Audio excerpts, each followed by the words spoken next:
오늘 저는 복음을 삶으로 나타냅시다 라는 제목으로 이 귀한 자리에서 함께 하나님의 말씀을 나누겠습니다.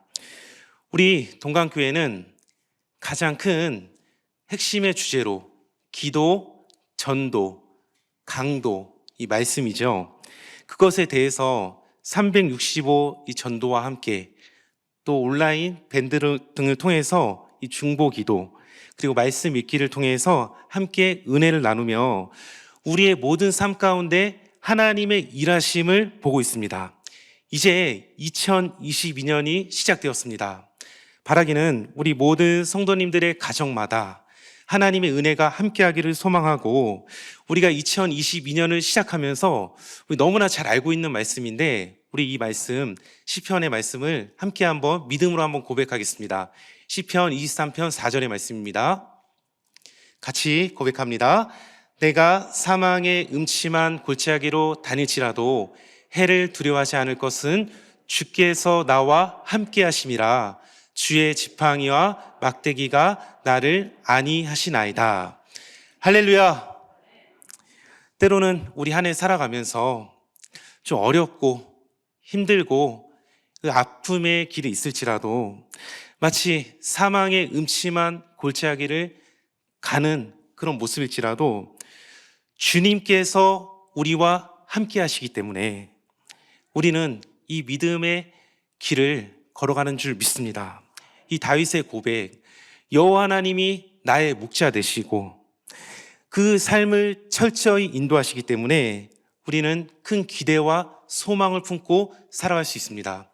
우리 주님만이 우리의 구원자시요, 우리의 임마누엘이시요, 우리의 복음인 줄 믿습니다.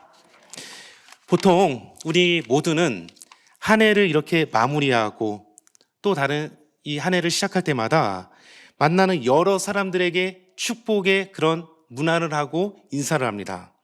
모든 것이 하나님의 은혜였습니다.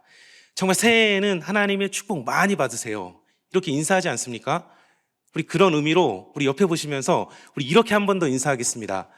새해에는, 옆에 보시면서 새해에는 하나님의 축복 많이 받으십시오. 할렐루야. 그런데 사랑하는 우리 성도 여러분, 우리가 연말이나 새해뿐만이 아니라 정말 이 아름다운 이 말을 매 순간 이렇게 하나님 앞에 또 의지하면서 성도들을 축복한다면 이 세상은 훨씬 더 이렇게 아름다워질 것입니다. 코로나 팬데믹을 지나고 있는 우리, 현재 살고 있는 이 세상은 정치, 경제, 사회, 종교 어느 것 하나 별로 희망적이지는 않는 것 같습니다. 정말 큰 기쁨의 좋은 소식을 전하는, 그 복음을 전하는 교회도 많고 이 복음을 다양한 방법으로 이렇게 전하는 목회자와 전도자들이 많음에도 불구하고 왜 사람들이 복음을 거부하고 점점 더 교회에 등을 돌리고 있는 이 시대 가운데 그 시대에 대안은 어떤 것이 있을까? 우리 이 세상에는 가짜 같은 진짜도 많이 있고 진짜 같은 가짜도 있습니다. 우리 사진 한번 볼까요? 네, 돈이 나왔습니다, 여러분. 한번 제가 시간을 잠시 드릴 테니 맞춰보십시오. 어떤 게 가짜 위조 지폐일까? 네, 위에 걸까요? 아래 걸까요? 그러면 한번 속으로 답을 하시고 정답을 한번 보겠습니다. 넘겨주세요. 네, 맞히신 분. 네, 손을 다 내리시고, 지난 한 3년, 4년간 이 발견된 위조 지폐가 1,700장이나 넘는 많은 그런 건수가 있었다고 합니다. 정말 이 가짜 같은 진짜에 파묻혀 사는 이 우리들, 진짜를 분별하지 못하는 거, 여러 많은 문제들 중에 가장 심각한 문제는 저는 진리에 관한 문제인 것 같습니다. 그래서 많은 사람들은 내가 믿고 살아가는 이 신념이나 확신들이 그 진리로 받아들여서 삶을 살아갑니다. 그러나 여러분, 오직 참된 이 진리는 예수 그리스도밖에 없는 줄 믿습니다. 바라기는 오늘 이 예배를 통해서 우리가 하나님의 말씀을 나누고 기도의 시간을 갖고 이 귀한 시간에 참된 진리이시고 진짜의 신 예수 그리스도에 관한 복음의 능력을 경험하시기를 소망합니다. 그렇다면 이 시대 가운데 복음에 대한 하나님의 그 소망과 그 옛날 구약 백성들에게 나타내 주신 그 희망의 말씀은 어떠했으며 그 이후에 신약 시대와 그 이후를 살아가는 우리 모두에게 어떻게 이 복음, 이 소망의 말씀이 우리에게 알려주는지 오늘 말씀을 통해 은혜를 나누기를 원합니다. 먼저 구약 시대의 그런 소망입니다.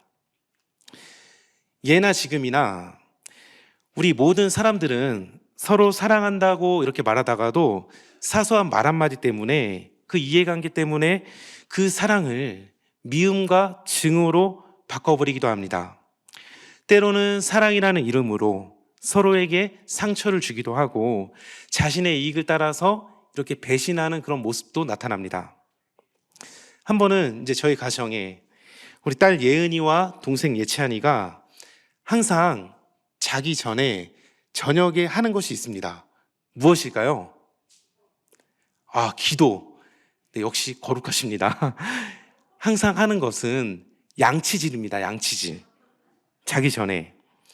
근데 자기 전에 하는 이 양치질을 아직 어린 저희 아들 예찬이에게는 이 시간이 좀 무섭고 공포적인 시간인 것 같습니다. 한 번은 누나 예은이가 동생 예찬이의 양치를 직접 시켜준다고 한번 해봐라 하면서 이렇게 시켜주는데 둘 다 서로 좋아서 이렇게 낄낄거리면서 이렇게 웃길래 저도 너무나 이렇게 벌써 이 아이들이 많이 컸구나 이렇게 생각을 했는데 잠깐 몇 초 지나지 않아서 울음바다가 되었습니다. 그 이유가 무엇일까요? 누나 예은이는 동생 예찬이를 양치를 자신이 시켜줘야 된다고 하면서 울고 예찬이는 자기가 한다고 울고 누나라고 예찬이 양치를 시켜준다고 자기가 하면 좋아한다고 시켰는데 결국은 그것이 울음바다가 되는 그런 모습이 나타납니다. 사랑이라는 이름으로 상처를 준 것 같습니다. 여러분, 우리가 믿는 이 하나님 어떤 분이십니까? 당신을 배반한 인간에게 친히 찾아오셔서 구원의 기쁜 소식을 전해주셨고 그것을 반드시 이루실 것을 약속하셨으며 끝까지 그 약속을 지키시어 당신의 신실하신 사랑을 나타내셨습니다. 제가 하는 말이 아니라 성경에 분명히 기록되어 있습니다. 가장 최초의 복음인 원시복음이라고 불리는 창세기 3장 15절의 말씀을 우리 같이 한번 읽겠습니다. 시작. 내가 너로 여자와 원수가 되게 하고 내 후손도 여자와 후손과 원수가 되게 하리니 여자의 후손은 내 머리를 상하게 할 것이요 너는 그의 발꿈치를 상하게 할 것이니라 하시고 아멘. 사실 이 원시 복음에는 세 가지의 아주 중요한 영적인 의미가 있습니다. 먼저 우리의 구원은 인간의 어떤 노력이나 공로가 아니라 절대적인 하나님의 은혜인 것입니다. 믿으십니까? 다음으로 이 구원으로 인해서 사탄, 이 마귀, 이 죄에 대해서 단절되고 끊어짐을 의미합니다. 그리고 너무나 중요한 하나님과 연합되는 것까지 의미하고 있습니다. 마귀와 원수되고 하나님과 연합되는 거 너무 중요한 그런 의미 아닙니까? 그래서 우리 주님 안에 있다면 우리는 새로운 피조물이고 또 새 신분을 얻습니다. 그런 줄 누구든지 그리스도 안에 있으면 새로운 피조물이라 이전 것은 지나갔으니 보라 새 것이 되었도다. 신실하신 그 하나님은 우리를 향한 구원의 약속을 지키시기 위해 그 옛날 우리가 믿음의 조상이라고 불리는 아브라함을 택하시고 그의 후손으로 인해서 이스라엘 나라를 세우게 하셨습니다. 그 나라에 다윗을 왕으로 세우시고 인류의 조상 아담에게 약속하신 여자의 후손이 세상에 어떻게 오실 것인지에 대해 구체화시키셨습니다. 하나님은 죄악으로 인해 고통하며 절망하는 인간을 위해 약속하신 여자의 후손이 세상에 어떻게 오실지 이 말씀을 통해서 좀 더 구체화시키셨습니다. 하나님은 죄악으로 인해 고통하며 절망하는 인간을 위해 각 시대마다 소망의 메신저를 보내시어서 그의 말씀을 전하시고 구원의 기쁜 소식을 전하게 하셨는데, 그것이 바로 구약시대의 여러 선지자들을 통해 말씀하신 그런 예언의 말씀입니다. 그러나 안타깝게도 이스라엘 백성들은 선지자들로부터 그와 같은 희망의 기쁜 소식을 약속받았음에도 불구하고 우리 조상 아담처럼 하나님의 말씀에 불순종하고 우상을 숭배하는, 어떻게 보면 배은망덕한 일을 자초했습니다. 하나님은 그럴 때마다 하나님의 마음을 담아 이 메시지를 전하는 선지자들을 배달부로 보내시어 하나님의 심판과 회개의 메시지를 전하게 하셨는데, 그런데 여기서 우리가 꼭 기억할 것이 한 가지 있습니다. 우리 아버지 하나님의 마음입니다. 하나님의 본심, 하나님 아버지의 그 마음은 심판의 목적이 아니라 그와 같은 경고를 듣고 돌이켜 회개하고 멸망을 피하라고 경고하신 것은 하나님이 택한 백성, 이스라엘 백성들을 변함없이 얼마나 사랑하는지를 나타내주는 말씀이었습니다. 우리 말씀 몇 군데 한번 같이 보겠습니다. 호세아 6장 1절입니다. 빨간색 글씨만. 여호와께서 우리를 찢으셨으나 도로 낫게 하실 것이요 우리를 치셨으나 싸매어 주실 것임이라. 아멘. 예레미야 29장 11절의 말씀에도 너희에게 미래와 희망을 주는 것이니라. 아멘.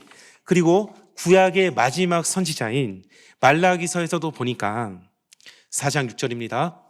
아버지의 마음을 자녀에게로 돌이키게 하고 자녀들의 마음을 그들의 아버지에게로 돌이키게 하리라. 아멘. 이것이 우리 하나님의 본심, 아버지의 마음, 우리를 향한 신실한 사랑인 줄 믿습니다. 그런데 이러한 귀한 말씀에도 불구하고 하나님은 심판 중에 고통하며 절망하는 이스라엘 백성들에게 구원의 기쁨의 소식을 전하는 한 명의 또 소망의 선지자를 세우셨습니다. 그 대표적인 선지자가 오늘 본문에 등장하는 이사야입니다. 그러면 오늘 본문 우리에게 어떠한 말씀을 알게 하신 말씀일까요? 이사야서 52장 7절의 말씀을 우리 앞부분만 우리 같이 한번 봉독합니다. 시작.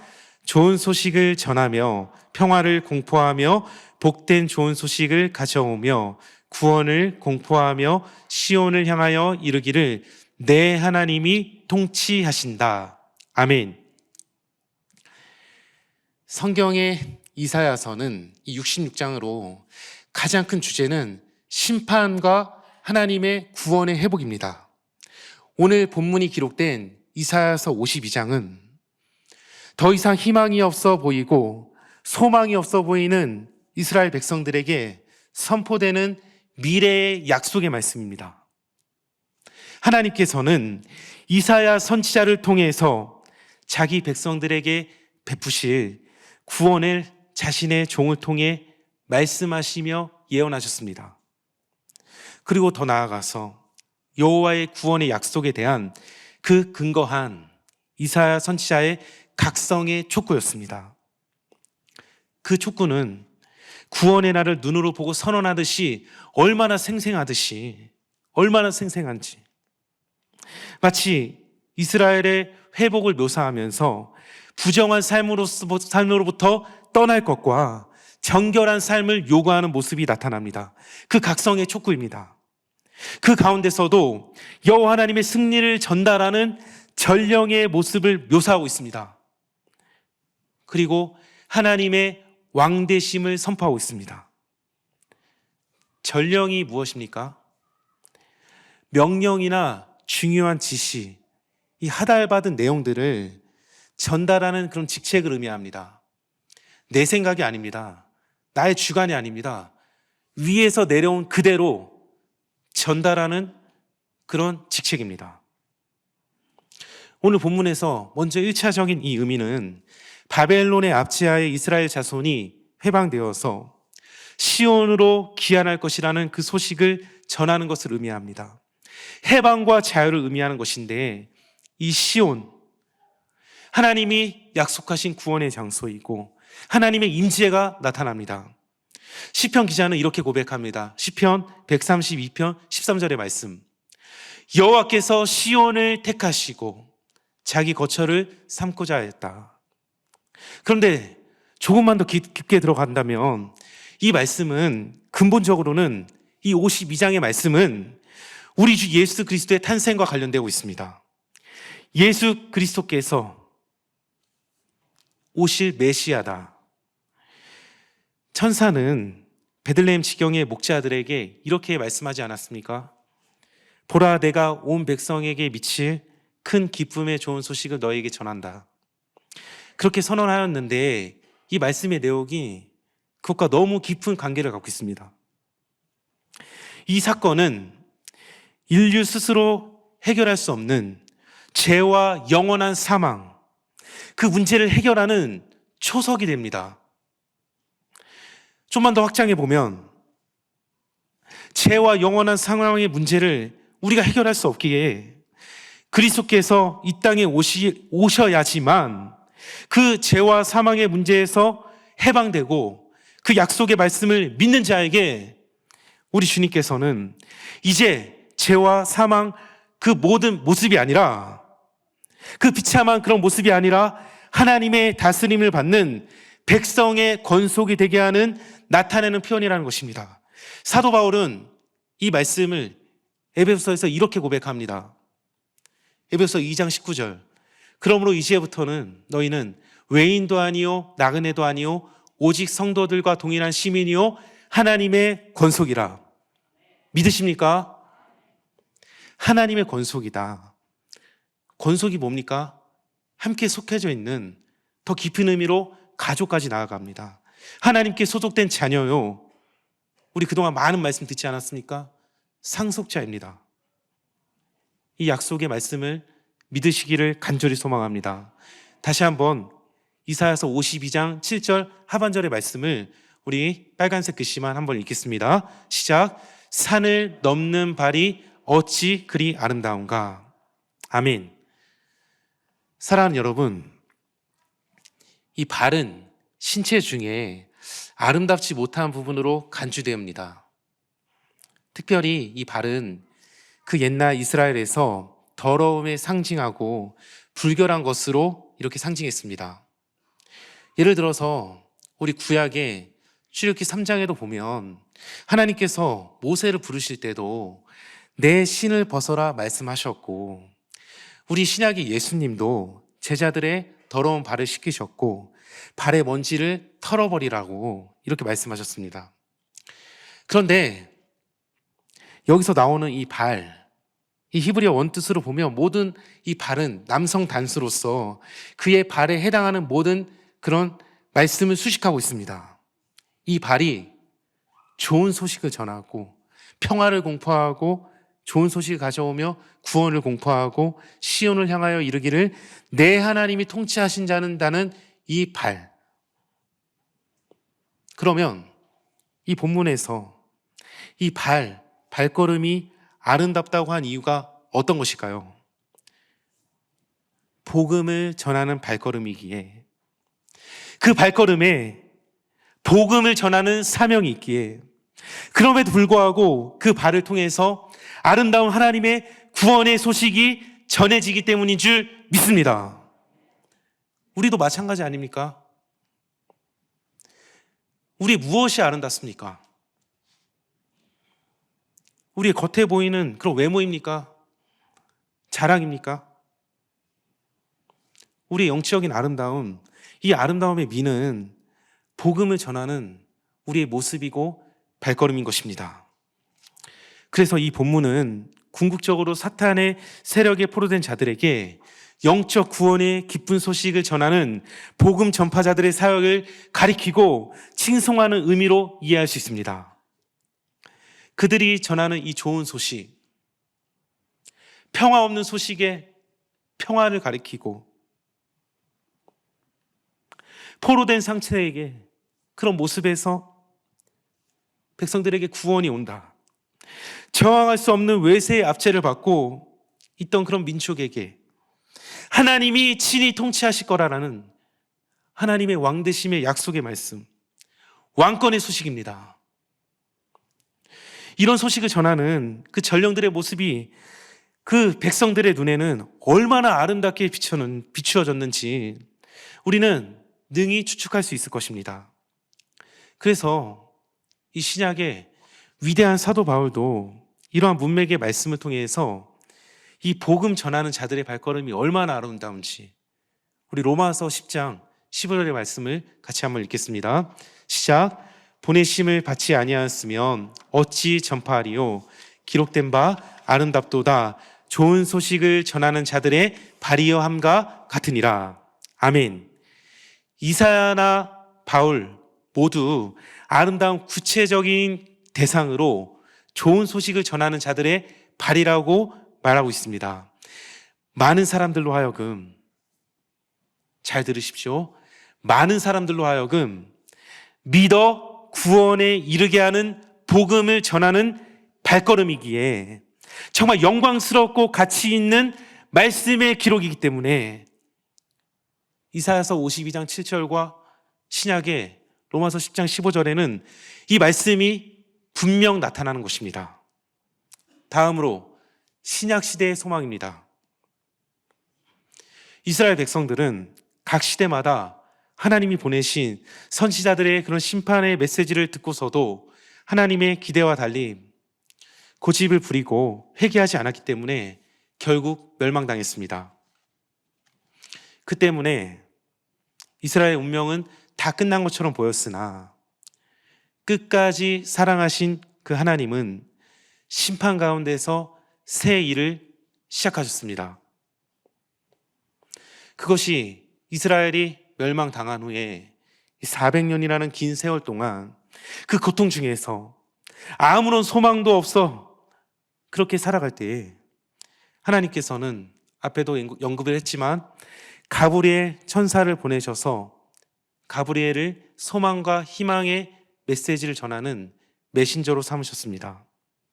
가브리엘 천사가 마리아에게 나타나서 큰 기쁨의 좋은 소식을 전했다. 누가복음 2장 10절에 보니까 천사가 이르되 무서워하지 말라. 보라, 내가 온 백성에게 미칠 큰 기쁨의 좋은 소식을 너희에게 전하노라. 큰 기쁨의 좋은 소식. 빅뉴스 아닙니까? 글레이드 뉴스, 굿 뉴스. 인간의 죄를 사해 주시기 위하여 이 땅에 오신 예수 그리스도, 구원과 영생의 소식을 전하신 예수 그리스도의 탄생이 이 세상에 가장 큰 기쁨의 좋은 소식인 줄 믿습니다. 그런데 말씀을 준비하면서 너무나 제 마음이 뜨거웠던 것은, 사랑하는 성도 여러분, 우리 예수님이요, 희망의 배달부가 아니라 우리 예수님 소망, 생명, 희망, 사랑 그 자체였습니다. 왜냐하면 하나님께서 약속하신 여자의 후손으로 세상에 오신 예수 그리스도께서 인간의 절망의 도가니로 몰아넣은 사탄의 십자가와 부활의 능력으로 이기시고 죄와 죽음에 건져내서 우리에게 영원한 생명을 주셨기 때문입니다. 믿으십니까? 그러나 그 사실을 알지 못하고 믿지 못하는 많은 사람들은 그 같은 구원의 축복을 누릴 수 없기 때문에 누군가가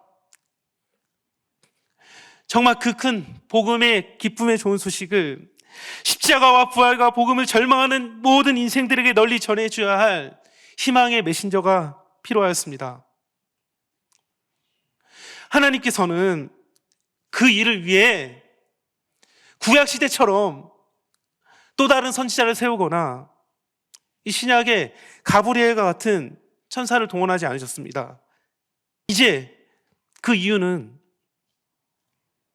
그 사명을 또 다른 소망의 메신저를 통해서 이 복음을 전해야 하는데, 그렇다면 여러분, 이 절망하는 시대에, 이 아픔의 시대에 누가 큰 기쁨의 좋은 소식을 전해야 할 복음을 합당하게 생활할 수 있는 메신저가, 그것으로 선택받은 사람이 누구입니까? 예수 그리스도를 믿어 부르심을 받고 보내심을 받은 제자들, 그 사람들이 우리 한 사람 한 사람 아니겠습니까? 이 시대의 소망, 오늘 이 시대를 살아가는 우리 모두는 과거 어느 때보다 경제적으로 너무나 풍요롭고 물질적으로도 풍요롭고, 그런데 교회와 이렇게 그리스도인이 많음에도 불구하고 이 죄악은 더 극심해지고 고통하며 절망하는 그런 사람들이 너무나 많이 있습니다. 이러한 시대에 꼭 필요한 사람은 구원의 큰 기쁨의 복음의 좋은 소식을 전하는 그런 메신저와 함께 복음의 능력으로 살아야 하는데, 절망하는 이 시대 가운데 오늘날의 교회는 세상을 행복하게 비추는, 또 마치 전력을 공급하는 희망과 소망의 그런 발전소가 되어야 합니다. 그 시대가 바로 지금 이 시대입니다.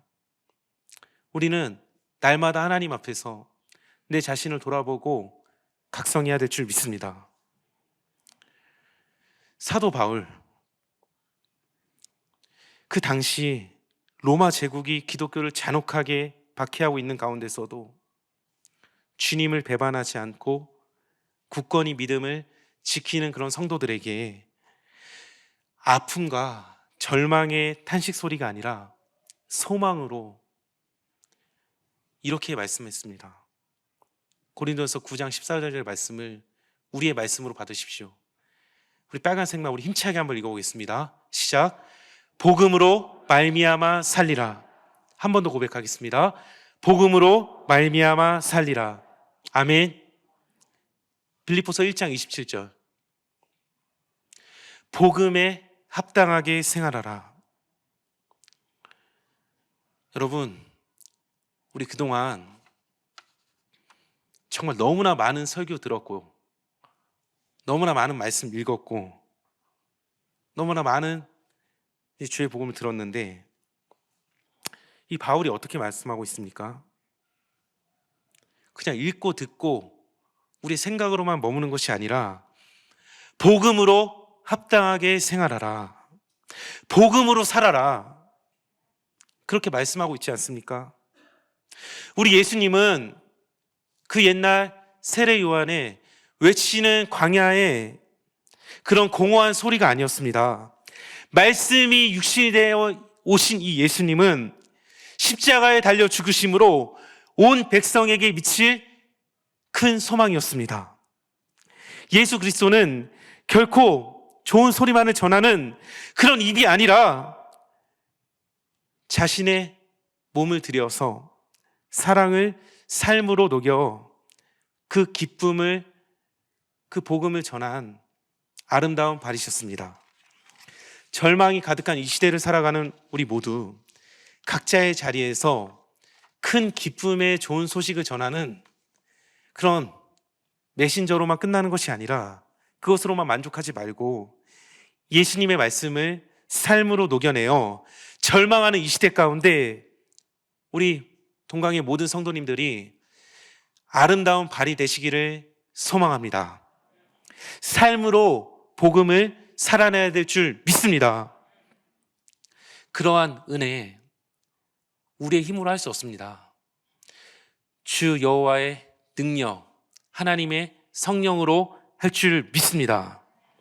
복음을 전하는 거 얼마나 어렵습니까? 특별히 가장 가까운 가족들에게도. 지금은 함께 실시간 유튜브로 보고 계실 이제 저희 가정과 우리 모든 식구들, 사실 저의 가정은 저는 장로님이신 그 아버지와 권사님이신 그 어머니로부터 믿음의 가정으로 이렇게 자랐습니다. 하지만 저희 아내 쪽은, 이 처가 식구들은 그 아버님, 장인어른 그리고 어머님이, 또 우리 처남도 그렇고 신앙이 없습니다. 그런데 목사 사회를 두었다는 것 때문에 잘은 모르시지만 제가 이렇게 설교를 할 때든지 복음을 전할 때는 감사하게도 함께 들어주고 계십니다. 아내와 이렇게 만남을 가지면서 연애를 할 때 그 전에 아내가 배우자로 여러 가지 이렇게 기도의 그런 제목이 있었다고 합니다. 뭐 몇십 개가 된 것 같아요.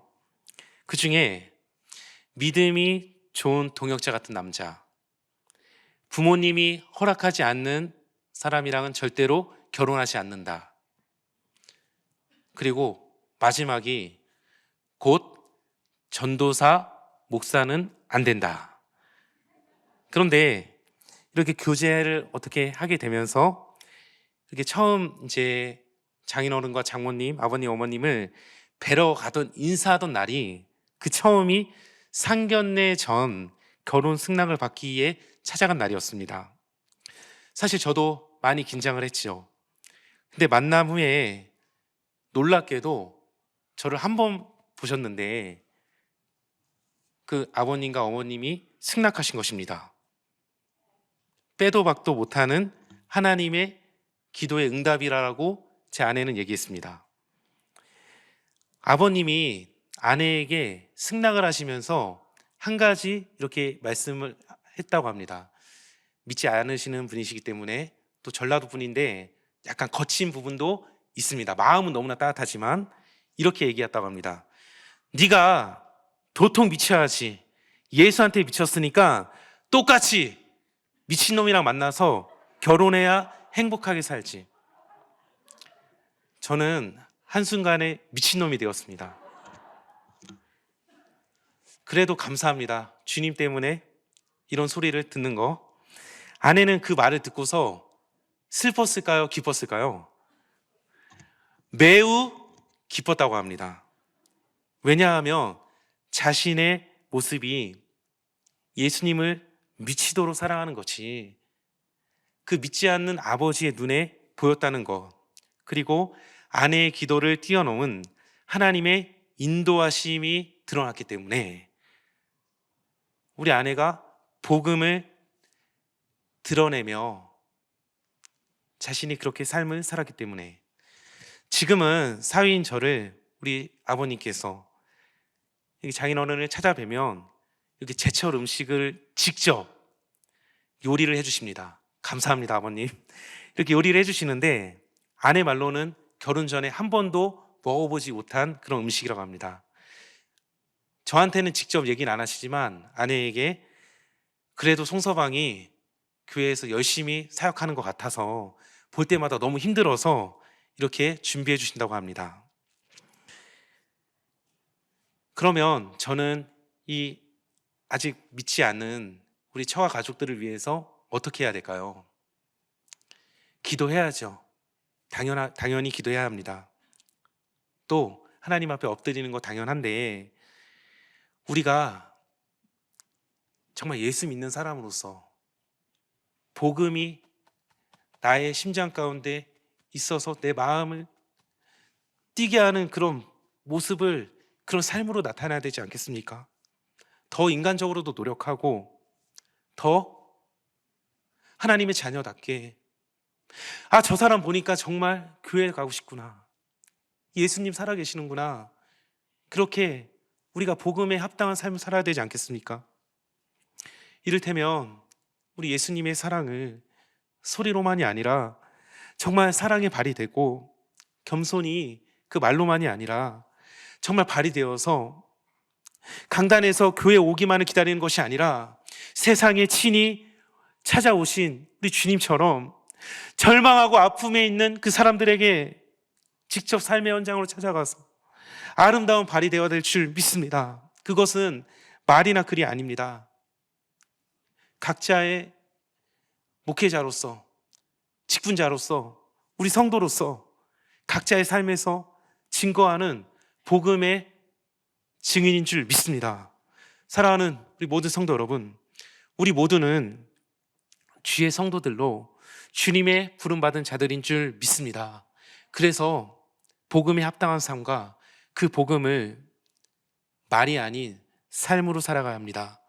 복음은 하나님의 능력이기 때문입니다. 우리 로마서 1장 16절의 말씀을 마지막으로 우리 힘차게 고백하겠습니다. 내가 복음을 부끄러워하지 아니하노니 이 복음은 모든 믿는 자에게 구원을 주시는 하나님의 능력이 됨이라. 할렐루야.